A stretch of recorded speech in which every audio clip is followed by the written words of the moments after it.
अभी अभी भगवंत साहब मान साहब ने ऐलान किया कि इस पूरे कार्यक्रम को पंजाब में भी लागू किया जाएगा। फिर केसीआर साहब ने हमें ये बिल्डिंग दिखाई। तेलंगाना में 33 जिले हैं, 33 डिस्ट्रिक्ट्स, उसमें से 17 डिस्ट्रिक्ट्स में उन्होंने बताया कि डिस्ट्रिक्ट इंटीग्रेटेड ऑफिशियल कॉम्प्लेक्स बन चुका है। मतलब ये इस बिल्डिंग में जिले के लेवल के सारे ऑफिसेज हैं, कलेक्टर भी यही है, सिंचाई विभाग भी यही है, तहसीलदार भी है, सारे विभाग इसी बिल्डिंग के अंदर हैं, ताकि अगर कोई नागरिक आए तो उसे जगह जगह धक्के ना खाने पड़े, सारे काम एक बारी वो यहां पे आए और उसका काम हो जाए। ये भी बहुत अच्छा कॉन्सेप्ट है, इसको भी हम लोग लागू करेंगे। मैं समझता हूं अगर हम अपने देश के अंदर आपस में एक दूसरे से सीखने का प्रयास करें, लड़ने की बजाय, हमें लड़ना नहीं है, हमें सीखना है एक दूसरे से। अगर हम एक दूसरे से सीखने की कोशिश करें तो हमारा देश कहां से कहां पहुंच सकता है, बहुत आगे बढ़ सकता है हमारा देश। दिल्ली में हम लोगों ने मोहल्ला क्लिनिक बनाए। मोहल्ला क्लिनिक में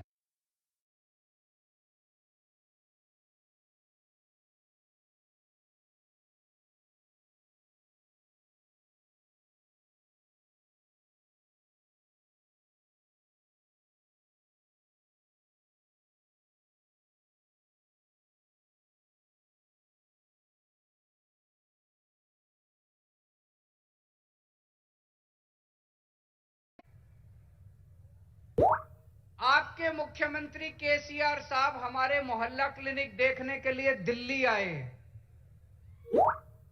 मुझे बहुत अच्छा लगा कि एक मुख्यमंत्री, तेलंगाना के मुख्यमंत्री,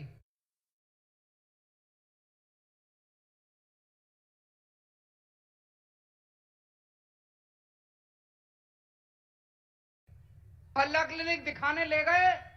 उन्होंने डॉक्टर से बात की, नर्स से बात की, सारा सिस्टम समझा और वापस आके उन्होंने उसको तेलंगाना में लागू किया।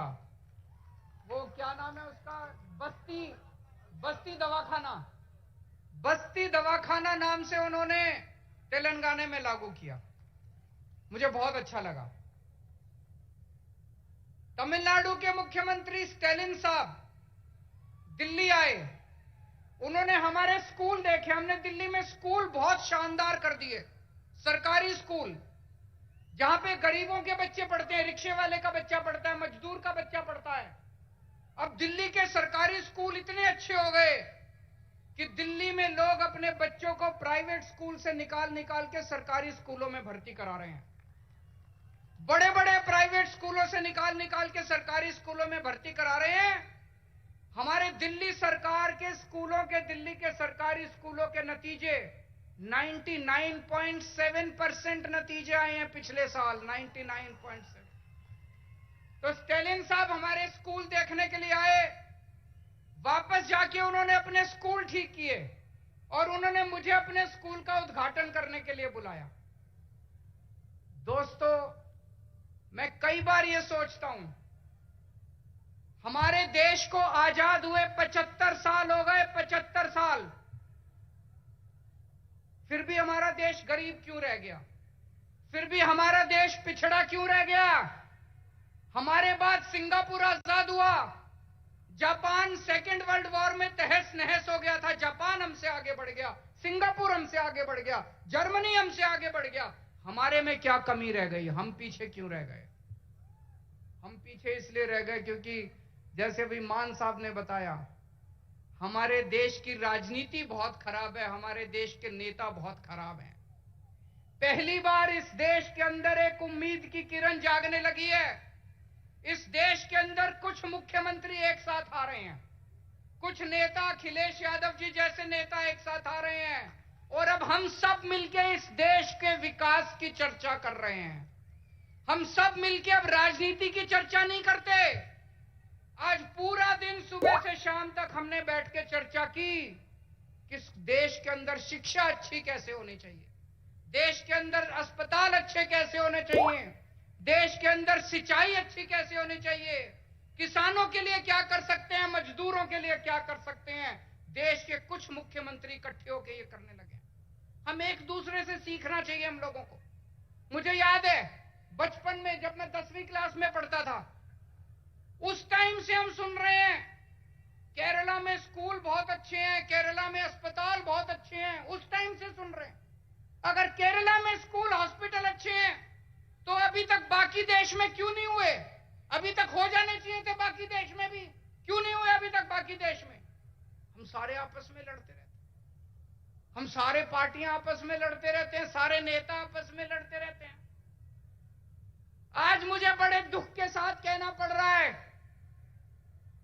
अभी अभी कई सारे वक्ताओं ने कहा तमिलनाडु का गवर्नर तमिलनाडु की सरकार को तंग कर रहा है, तेलंगाना का गवर्नर राव साहब को तंग कर रहा है, दिल्ली का गवर्नर मेरे को तंग कर रहा है, पंजाब का गवर्नर मान साहब को तंग कर रहा है। ये गवर्नर तंग नहीं कर रहे, मोदी साहब तंग कर रहे हैं। गवर्नर तंग नहीं कर रहे। गवर्नर को बेचारे को क्या लेना देना? गवर्नर को तो बड़ा सा बंगला मिल गया, आलीशान गाड़ी मिल गई, एयर कंडीशन माहौल मिल गया, नौकरी मिल गई, 5 साल ऐश करने के लिए आता है गवर्नर। गवर्नर को क्या लेना देना? दिल्ली से फोन आता है, राव साहब को काम मत करने दो, अड़चन अड़ाओ। आता है कि नहीं आता है? दिल्ली से फोन आता है, भगवंत मान को काम मत करने दो, अड़चन अड़ाओ। मोदी साहब का फोन आता है, केजरीवाल को काम मत करने दो, अड़चन अड़ाओ। जिस देश का प्रधानमंत्री 24 घंटे बैठ के ये सोचता है कि मेरे को अब इसको तंग करना है, मेरे को अब उसको तंग करना है, वो देश तरक्की कैसे करेगा दोस्त?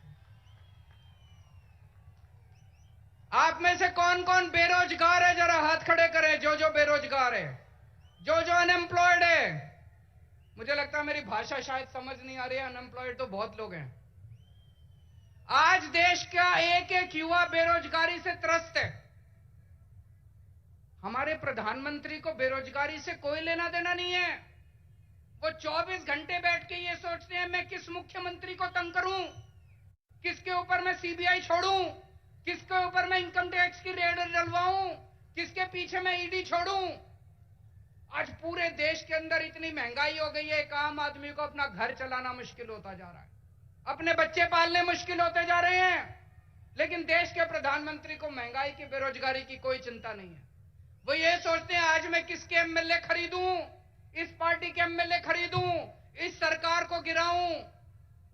ऐसे तो देश तरक्की नहीं कर सकता दोस्तों। 2014 में आप लोगों ने पूरे देश के लोगों ने बड़ी उम्मीद के साथ इन लोगों को भारी बहुमत दिया था, और एक एक बार नहीं 2-2 बार आप लोगों ने इनको बहुमत देके जिताया। लेकिन अब देश बदलाव मांग रहा है। लोगों को पता चल गया कि ये लोग देश बदलने के लिए नहीं आए, ये केवल और केवल देश बर्बाद करने के लिए आए हैं। 2024 का चुनाव आपके लिए एक मौका है। अब 10 साल हो गए, और कितना इंतजार करेंगे? 2024 के अंदर सारे देश को मिलके इनको उखाड़ फेंकना है और ऐसी सरकार लेके आनी है जो देश के बारे में सोचे, बेरोजगारी के बारे में सोचे, महंगाई के बारे में सोचे, आपके बच्चों की शिक्षा के बारे में सोचे, आपके परिवार का इलाज कराने के बारे में सोचे, देश की तरक्की करने के लिए सोचे, ना कि लोगों से बदला लेने के लिए सोचे। दोस्तों बहुत बहुत शुक्रिया।